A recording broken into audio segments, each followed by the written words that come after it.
terus aku mukul beneran pakai sekuat tenaga kan, Wut, meleset, udah gitu wigku coba terbang.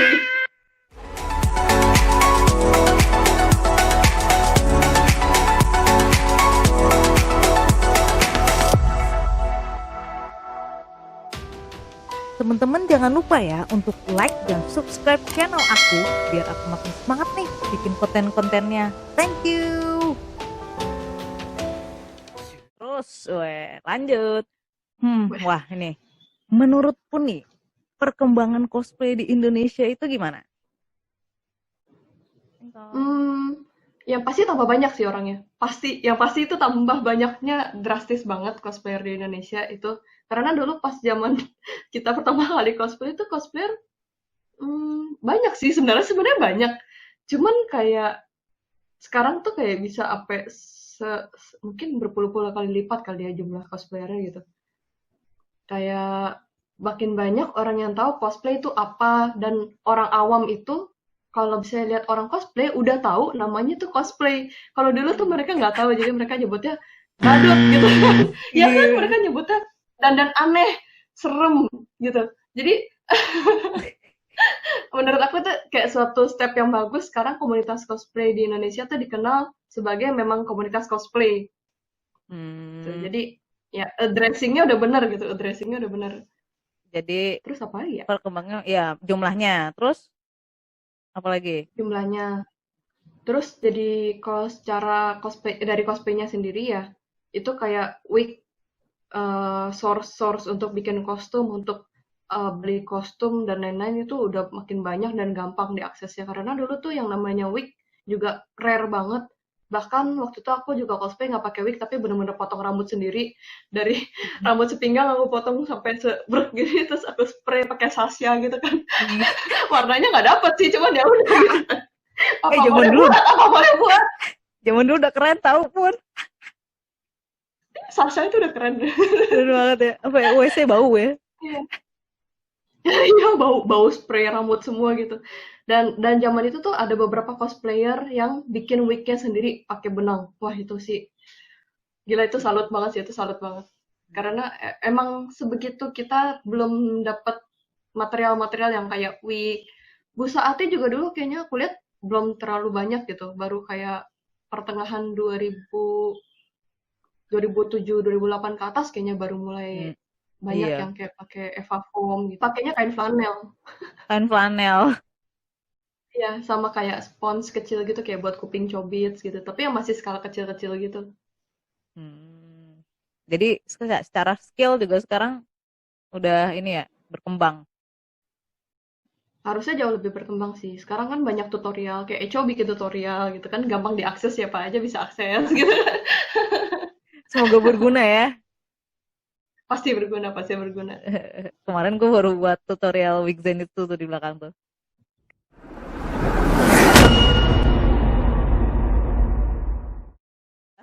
Pandangan Puni terhadap cosplay grafur di Indonesia.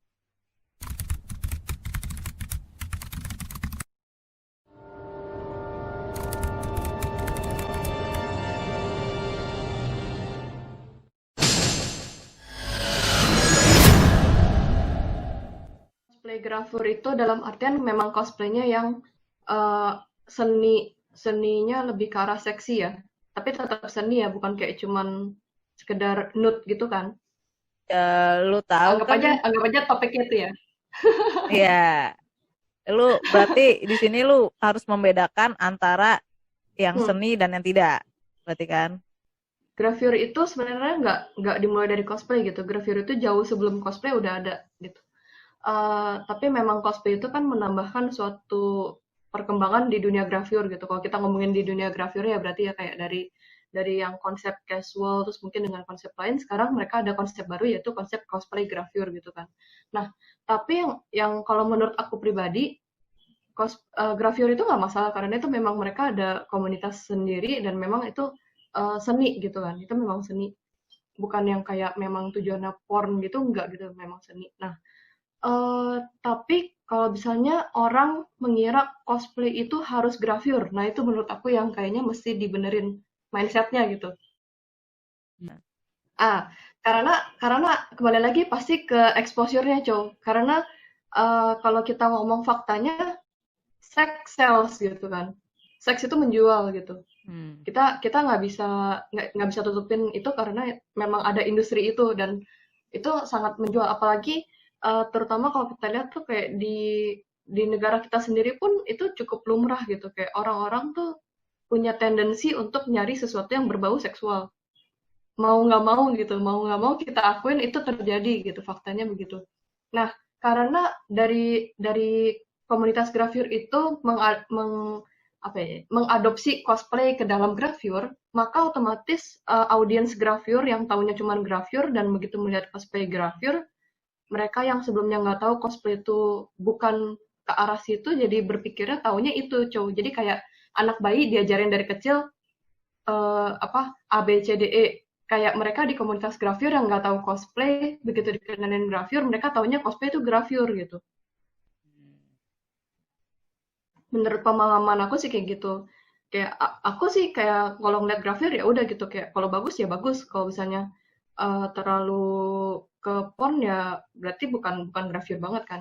Nah, yang jadi masalah adalah audiens-audiens yang di negara kita ataupun negara luar itu masih banyak yang nggak bisa bedain antara cosplay cosplay dengan cosplay grafir.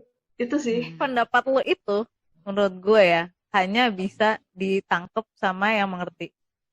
Nggak bisa kita ngejelasin secara kayak gini tuh sama orang yang pertama yang nggak tahu cosplay, terus yang udah terpengaruh pemikiran bahwa cosplay sama dengan grafir, menurut gue sih.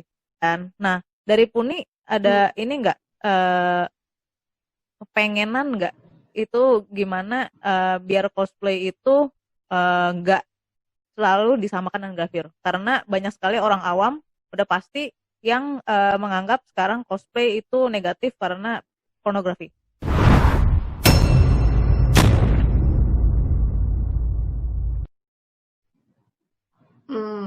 Kalau menurut aku kita tetap mesti, karena mereka tuh menangnya di exposure seksual kan, karena seksual itu kan exposure gede banget. Itu kembali lagi kita juga mesti nyebarin awareness sih, kayak misalnya cosplay itu nggak cuman yang seksi-seksi gitu, cosplay itu nggak cuman yang sekedar pamerin badan gitu.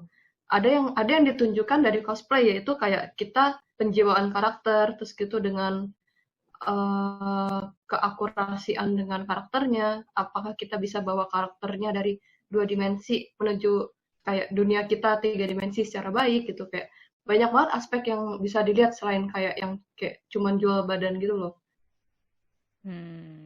Berarti PR ya Puni ya, karena Puni kan ini apa icon Kenapa gua kita semua, PR kita semua biar ya, PR buat para cosplayer gitu. biar kita dinilainya positif dan didukung, apalagi banyak dari teman-teman kita loh yang apa ya kayak pengen hobi mereka itu cosplay itu didukung oleh orang tua gitu Puni. Betul. Nah itu kan harus Iya, diluruskan. apalagi kalau misalnya orang tua tahunya cosplay itu negatif, nanti kesempatan untuk cosplayer generasi-generasi baru yang mungkin bakal bawa nama Indonesia lagi bisa berkurang drastis gitu kan. Nah itu dia, itu yang PR kita semua lah. Sip. Puni kan berkarir di salah satunya di cosplay ya. Tips buat teman-teman yang pengen cosplay itu bisa apa ya menjadi pemasukan buat mereka gitu Pun. Karena ini menjadi profesi berarti ya. Ya, menjadi profesi atau sampingan lah. Jadi sekaligus hobi tapi juga mendatangkan uang. At least kan hobinya bisa terus berputar gitu Pun. Ada tips-tips nggak? Terus mungkin ada yang pengen gimana bisa dapat exposure seperti Puni ya gitu. Kalau misalnya yang kayak gitu sih, aku selalu ada sih sering sih waktu itu kalau talk show tuh kan kayak pada nanya kayak gini juga.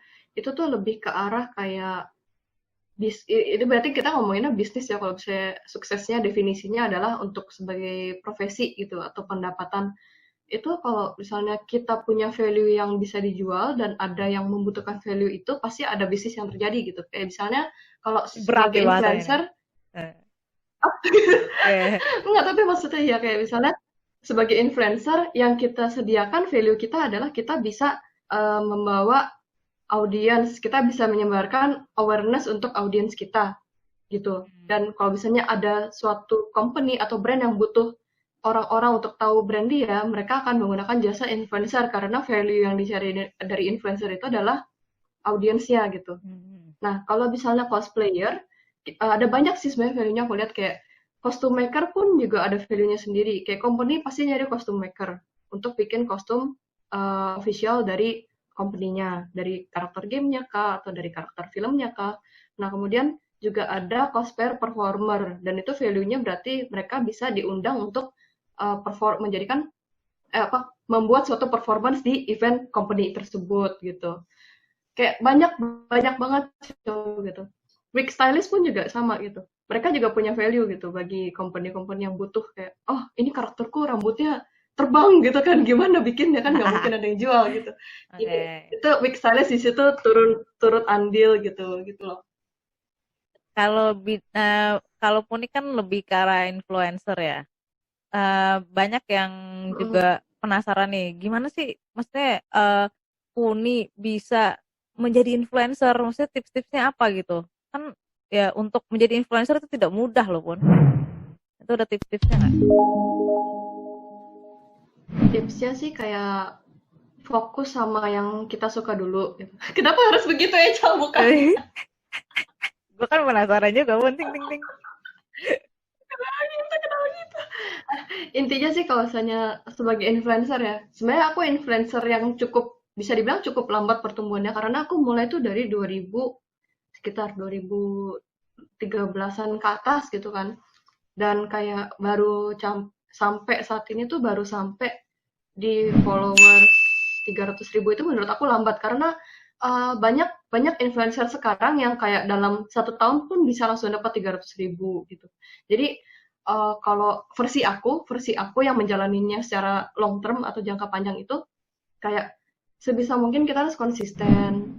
Kayak kita sukanya bikin apa cosplay, oh ya udah cosplay. Kita suka game, oke game. Kalau misalnya memang mau dicampur ya campur gitu. Terus audiens kalian sukanya apa gitu. Kalau misalnya audiens kalian suka cosplay, cosplay ya udah kita bikin konten cosplay. Tapi jangan sampai jadi budak audiens semata gitu. Karena kalian adalah kalian gitu. Kalian menunjukkan apa yang kalian ingin tunjukkan. Jadi jangan selalu apa ya istilahnya jadi budak audiens gitu juga kurang baik gitu. Jangan banyak drama kayak lebih baik kalian dikelilingin teman daripada kalian dikelilingin musuh. Nah, Nah, benar-benar. Wah, ini nih omongan dari Puni sendiri nih ya. Karena yang membangun adalah teman, real friend. yang membangun itu teman. Benar. Harapan Puni untuk komunitas cosplay di Indonesia. Harapan aku buat komunitas cosplay sih semoga di Indonesia tuh komunitas cosplaynya bisa lebih baik. Tapi lebih baik itu ambigu ya. Lebih baik dalam artian kayak eh, ya minim minim drama karena drama nggak mungkin nol juga sih pasti ada aja kayak ya udah minim drama dan juga makin banyak cosplayer-cosplayer yang berkembang dan juga bawa bawa nama cosplay dan nama Indonesia tuh jadi bagus supaya cosplay itu makin makin dilihat positif gitu sama orang-orang nggak negatif. Terus apa lagi ya? Kayak banyak-banyak cari referensi dan belajar karena sekarang itu informasi udah berlimpah banget. Jadi kayak ini kesempatan besar buat kalian yang kayak baru mulai cosplay buat kayak nimba nimba ilmu atau ya nimba ilmu ya nimba ilmu cosplay sebanyak-banyaknya gitu di YouTube banyak gitu kalian bisa lihat dari Echo terus bisa lihat dari wig stylist cara nge-styling wig dan lain-lain itu banyak cara bikin kostum aja ada kali ya pattern kayak gitu-gitu jahit. Yes, selesai Puni. Udah selesai. Iya. Ya selesai. Anyway, thank you banget Puni udah luangin waktu Thank buat you. Echo dan teman-teman cosplayer lain. Nanti akan segera ditayangkan. Yeay. Oh, saya Asik. udah Yeay. edit. Semoga yang nonton rame guys. Jadi nanti jangan lupa untuk share videonya ya. Wes, ini harus di-share dong. Soalnya nih tips-tips penting dari seorang punipun loh. Teman-teman biar makin sukses ya kan. Oke, thank you Puni. See you next time di event See dimana you. tidak ada corona, yang ada hanya kegembiraan ya. Thank you, Wak. Yeay. Nah, itu dia tadi ngobrol seru bareng Clarissa Punipun. Keren kan? Teman-teman jangan lupa ya untuk like dan subscribe channel YouTube aku ini biar aku semakin semangat bikin konten positifnya. Dan teman-teman juga bisa komen usulan topik dari teman-teman biar bisa aku share di episode selanjutnya. Oke, sekian. See you next episode.